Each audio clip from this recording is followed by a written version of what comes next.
गुरुजी के चरणों में सत सत प्रणाम और आप सभी दर्शकों को मेरा सादर नमस्कार। मैं साध्वी आनंदीमा दिव्याशीष आश्रम सुंदर नगर मंडी डिस्ट्रिक्ट हिमाचल प्रदेश में निवास करती हूँ। मेरा फ़ोन नंबर है 8219172304 8219172304। सुरेश बेटा का फ़ोन नंबर है 9729018002 9729018002। तो आज हमारा हिमाचल प्रदेश हमारा ये जो दिव्याशीष परम सुख आश्रम में हमारी अमेरिका बोस्टन से हमारा साधक एनडीएस साधक आए हैं विपुल जी। तो वो उनको कहाँ से पता लगा और इतना दूर हिमाचल प्रदेश में किस लिए आए, वो सब उनका मुख से सुनेंगे। उनको क्या डिजीज था, किस लिए कर रहे हैं एनडीएस, तो वो अपने मुख से अपना अनुभव सुनाएंगे। तो आप बताइए, आपका फ़ोन नंबर भी बता देना, जहाँ रहते हैं वो सब चीज़ बता दीजिए। जरूर जरूर, थैंक यू। बहुत अच्छा आपने आ, मेरा परिचय दिया, मगर मैं कहता हूँ कि मेरा परिचय यही है कि मैं चौहान साहब के और माताजी और सुरेश भैया की शुक्रिया करूँगा कि उन्होंने ये हमको मौका दिया और उसी वजह से ये मैं कर पाया हूँ। मुझे बोस्टन से, हम लोग बोस्टन यूएसए में रहते हैं। बड़ौदा में, यहाँ इंडिया में बड़ौदा में हमारा घर है। हम लोग ऑलमोस्ट एवरी ईयर आते हैं। मेरा नाम विपुल है और मेरे वाइफ का नीना है। हम दोनों यहाँ पे आए हैं और मेरा फ़ोन नंबर इंडिया का है 9726464627 और यूएसए का नंबर है +1 781 526 3275। न्यू डाइट सिस्टम का जर्नी हमारा 7 साल पहले करीबन शुरू हुआ था। हमने बीवी चौहान के वीडियो ऑडियो प्रवचन उस वक्त पहले सुने थे और एक दो ऑडियो प्रवचन सुने तो काफ़ी बातें ऐसी लॉजिकली अच्छी लगी मुझे और वाइफ को, दोनों को। मिल्क और मिल्क प्रोडक्ट क्यों नहीं लेना है, शाम को लेट क्यों खाना है, कच्चा कच्चा ही क्यों खाना है, ये सब काफ़ी ऐसी बातें थी जो हमको उसको लॉजिकली दिमाग में हमको अच्छा लगा कि नहीं, ये बात सही है, डॉक्टरों की बात गलत है। इसलिए हमने वहाँ पे हम खुद ने ये एक्सपीरियंस करना चालू किया और फिर हम खुद कर रहे थे। उसके बीच में 3-4 साल के बाद इंडिया भी आए और इंडिया आने के बाद हम लोग उसको थोड़ा ज़्यादा कर पाए। मगर जब 2018 में बीवी चौहान साहब का एक अचानक से मेरे पर फ़ोन आया था। उस वक्त उस वक्त तक मैं उनको नहीं मिला था, मगर उन्होंने कहा कि मुझे बोस्टन आना है। तो मैं तो एकदम ऑफिस में था, मैं सरप्राइज़ हो गया। मैंने बोला कि ऐसे चौहान साहब ने सीधा मेरे को फ़ोन कर दिया। मैं बहुत खुश हो गया था और फिर मैंने बोला नहीं, ज़रूर आप आइए बोस्टन में, हम लोग बोस्टन में कोशिश करेंगे, सबको मिलेंगे। तो उस वक्त वो आए, हमारे घर पे ही रहे और फिर हमने बोस्टन में 2 दिन का सेमिनार किया था, वर्कशॉप किया था। तो उसमें मुझे ज़्यादा पर्सनली मिलना हुआ, ज़्यादा साथ में रहे तो ज़्यादा बातें समझ में आई। फिर मैं 2019, 20, 21 में इंडिया जितनी बार आया उतनी बार मैंने कुछ ना कोई सेमिनार, जैसे पहले मैं नासिक गया था, 5-5 दिन का सेमिनार मैंने नासिक में अटेंड किया और उसके बाद मैं सूरत में भी गया था। तो ऐसे अलग अलग सेमिनार मैंने अटेंड किए। मुझे एक चीज़ सबको ये बतानी है कि ये सभी अनुभव करने के बाद जब मैं आज यहाँ पे हिमाचल प्रदेश में 10 दिन से आए हैं हम लोग, तो सही जो एनडीएस हैं, न्यू डाइट सिस्टम का जो सही रास्ता है, वो मुझे यहाँ पे अनुभव करने को मिला है। बाकी सब लोग इंडिया में जहाँ जहाँ जितने लोग एनडीएस करवाते हैं, करते हैं, मैं प्यार से, सही दिल से खुल्लम खुल्ला बोलना चाहता हूँ कि वो बचपन को जैसे थोड़ा थोड़ा करके माँ ट्रेनिंग देती हैं, इसलिए लॉलीपॉप भी देती हैं, वैसा वो सभी सेमिनार वो ऐसा ही है। वहाँ पे थोड़ा सा बिजनेस भी है और थोड़ा सा सीखना भी है, मगर वो शुरुआत है। किसी को जो शुरुआत सीखनी है तो वो है, मगर सही में एनडीएस करना है तो ये एक ही जगह है, दिव्याशीष आश्रम, हिमाचल प्रदेश, मंडी डिस्ट्रिक्ट और सुंदरनगर से द्रमण गांव में है। तो ये मुझे मेरा सबसे पहला अनुभव मैं कहना चाहूँगा, जो स्पष्ट है और बहुत अच्छा ही है। ये सबको समझना ज़रूरी है। क्रॉनिक डिसीज़ बिल्कुल क्रॉनिक डिसीज़ के लिए एक ही जगह है अभी इंडिया में, मैं अगर ऐसा कहूँ तो। अपने घर पे अपनी समझ से करने वाले भी इतना करना मुश्किल है, मगर क्रॉनिक डिसीज़ के लिए अगर करना है तो ये एक ही जगह पे है, यहाँ पे दिव्याशीष आश्रम में। और सबसे इम्पोर्टेंट है कि माताजी और सुरेश भाई बिल्कुल निःशुल्क करते हैं, कभी किसी से कोई एक्सपेक्टेशन नहीं है, वो मात्र सेवा ही सेवा करते हैं। ये बहुत इम्पोर्टेंट बात है। मेरा यहाँ पे आने का मकसद जो मैंने बताया, मगर जो जब पहले दिन आए तो हमको ऐसा लगा था कि ठंडी है यहाँ पे अभी, तो माँ ने हमको 2-3 बार वार्न किया था कि भाई ठंडी है, तो शायद हम लोग हचमचा जाए और नहीं आए मगर हम भी दिमाग से स्ट्रांग थे कि नहीं, हमको तो जाना ही है, चाहे जैसा भी है, जो भी है।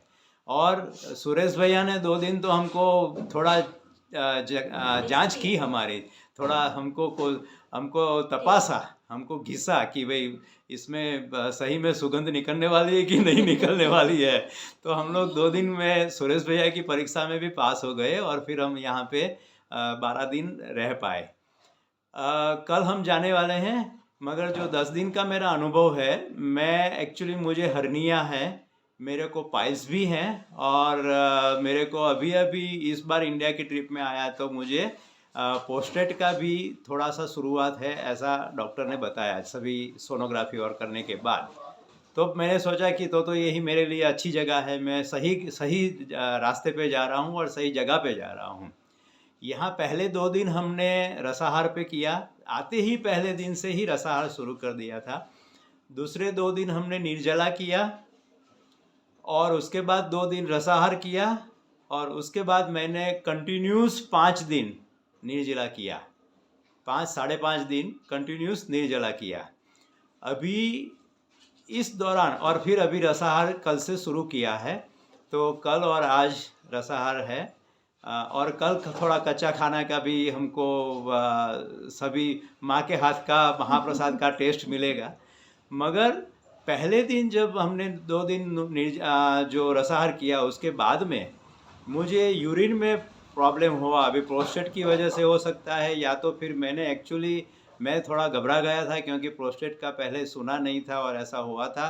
तो मैंने मेरे डॉक्टर को भी फ़ोन किया बड़ौदा में, उन्होंने कहा कि यूरिन इन्फेक्शन है।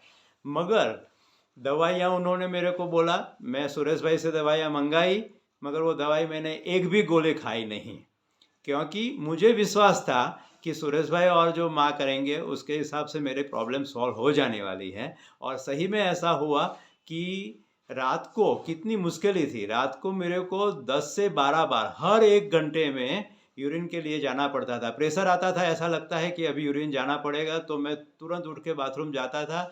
2-3 बूंद निकलती थी, कभी कभी 1-2 चम्मच निकला, मगर यूरिन नहीं हो रहा था। तो ये समस्या ये रात पूरी चली। दूसरे दिन में थोड़ी कम हुई, मगर दूसरी रात अगेन वो सेम प्रॉब्लम आता था, और तीसरे दिन में भी थोड़ा थोड़ा प्रॉब्लम वही रहा, तो बहुत पेन होता था।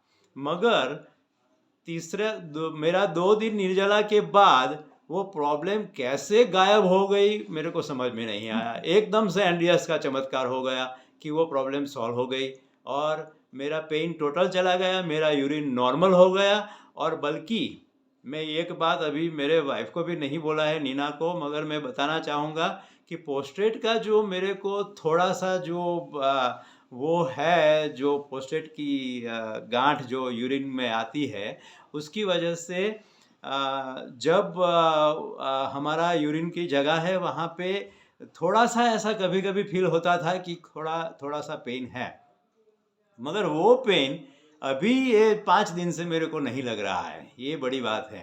तो पोस्टेड का भी मुझे अभी विश्वास हो गया है कि अगर मैं ये 2-3 महीना इस तरीके से निर्जला और रसाहार और ऐसे करूँगा, और कभी कभी बीच में 1 आध 2 दिन कच्चा खाना, ऐसा माँ ने मेरे को गाइड किया है, अगर ये मैं करूँगा तो मुझे लग रहा है कि मेरी ये प्रॉब्लम हर्निया की और पाइल्स की भी और पोस्टेड की भी चली जाएंगी, ऐसे मुझे विश्वास हो गया।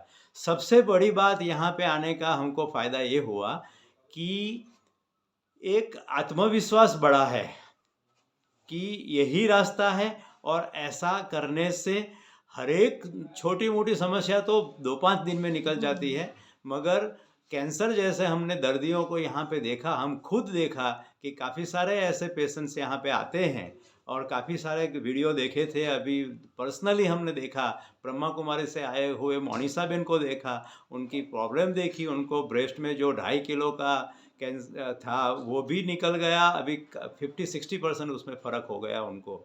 तो ऐसे और भी कल एक पेशेंट आए हैं, उनको भी कैंसर है, तो फैमिली बहुत डर जाता है, उनको ऐसा लगता है कि अभी कैंसर हुआ तो अभी मर जाएंगे, मगर खुद सुरेश भाई कैंसर से निकलकर, लास्ट स्टेज का कैंसर से निकलकर अगर वो खुद आए हैं और अभी भी इतने सालों से ये कर रहे हैं, तो मुझे ज़रूर विश्वास है कि यहाँ पे जो ये आश्रम उन्होंने बनाया है, आश्रम तो बहुत छोटा था, अभी माँ ने और सुरेश भाई ने मिलकर उसको 3-4 मंजिल का पूरा आश्रम बना दिया है, उसमें बहुत सारे कमरे बनाए हैं, और यहाँ पे आने वाले सबको निःशुल्क वो लोग सेवा करते हैं, निःशुल्क रहते हैं, कोई पैसा नहीं लेते हैं। तो मैं चाहूँगा कि पूरे विश्व को ये मैसेज मिले, पूरी दुनिया को ये मैसेज मिले कि अपनी ऐसी कोई क्रॉनिक बीमारियां हैं, उसके लिए वो डॉक्टरों के पास मत जाए। डॉक्टर तो मैं बोलूँगा सभी डॉक्टर राक्षस हैं, सुरेश भाई का ये शब्द है, और मैं रिपीट करता हूँ कि एकदम सही है। मेरे ख्याल से सबसे बेस्ट रास्ता ये है, थोड़ा सा हमको हमारी लाइफस्टाइल चेंज करनी है, तो एनडीएस एक लाइफस्टाइल है। बस इतना कह के मैं सभी के दर्शकों के चरणों में, और सभी अपना बीवी चौहान गुरुजी, माताजी, सुरेश भाई, सभी को नमस्कार करता हूँ। थोड़ा आपका नमस्ते। वेट कितना कम हुआ वो भी बता दीजिए, और आपको निर्जला 5-7 दिन करे तो आपको कैसे फील हुआ? अभी जैसे आपने बताया, आप तो 7 दिन टोटल करे, 6.5 दिन 7 दिन, तो आपका मतलब कैसे निर्जला से डर जाते? थोड़ा 2 मिनट 1 मिनट उसी के विषय में बता दीजिए, आपको कितना वेट कम हुआ? हाँ, मैं जब आया यहाँ पहले दिन तो 69.5 केजी था, और आज मैंने किया तो 63 केजी है। तो मेरा ऐसे काफ़ी 5.5 किलो जैसा वज़न कम हो गया, और उससे मुझे बहुत खुशी हुई है, क्योंकि वो भी मेरा एक मकसद था कि मैं थोड़ा वज़न कम करूं। और एनर्जी। निर्जला का जो एक्सपीरियंस है, वो निर्जला में पहले 2 दिन जो रसाहार करने के बाद जो निर्जला किया था, उसमें थोड़ी दिक्कत हुई थी, क्योंकि हम लोग बहुत सारे खाना खाया था, शादी में गए थे तो बहुत खाया, तो वो सभी कचरा डाला था, तो वो निकलना ही था। तो निर्जला से हम वो अपना जो एनिमा करते थे दिन में, सुबह में 2 बार, शाम को दोपहर को 2 बार और शाम को 2 बार, ऐसे 6 बार एनिमा करते थे। उससे कचरा निकलता था, मगर वो नीचे की आंच से निकलता है, ऊपर का कचरा बाकी रहता था, उससे हमको थोड़ा जलन होता था, ऊपर ऐसा लगता था कि कुछ अभी भरा है। तो सुरेश भाई को बोला तो उन्होंने वमन क्रिया बताई, और वमन क्रिया पहले हमने की थी, तो हमको अच्छा लगा कि ये तो अच्छा रास्ता है, तो हमने 2-4-5 गिलास पानी पी के उसको वॉमिटिंग करके निकाला।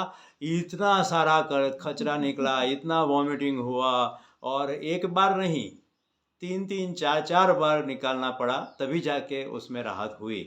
मगर निर्जला जब शुरू किया, उसके बाद बस वो जो सब कचरा निकल गया, उसके बाद में कोई आसक्ति नहीं लगी, कभी कोई ऐसी दुर्बल नहीं लगे हम स्पिरिट में ही रहे। हम लोग घूमने जाते थे, बाहर जाते हैं, ऊपर पहाड़ पे चढ़ते हैं, ये बहुत पहाड़ी के ऊपर है आश्रम पूरा, तो हम लोग वो पूरा घूमते थे। सभी हम लोग तो यहाँ आके आसपास के कुछ लोगों के घरों में जाके भी मिल के आए। उनको जब कैसे है वो अच्छा है ऐसे करके एक इंसान के नाते उसके अंदर भी भगवान देखने की कोशिश करने के नाते हम लोग प्यार से उनसे कुछ लिए बिना हम प्यार से उनको मिल के आए। चाय भी नहीं पिया कि पानी भी नहीं पिया, मगर प्यार से मिले। तो ये निर्जला का हाँ। अनुभव हमारा हुआ। चलो बहुत अच्छी बात है। बहुत बहुत तो आपको बहुत धन्यवाद। आप प्रसन्न हुआ सबको ऐसे ही सब खुशी से करें, मजबूरी से नहीं, एक प्रसन्नता पूर्वक करने से जरूर सफलता प्राप्त होती है। और आप जरूर, आपका ये स्थान है, आप जरूर दोबारा आइए, आप यहीं पे करिए। तो खुश रहिए, हर समय मस्त रहिए, तंदुरुस्त रहिए। जय तंदुरुस्त।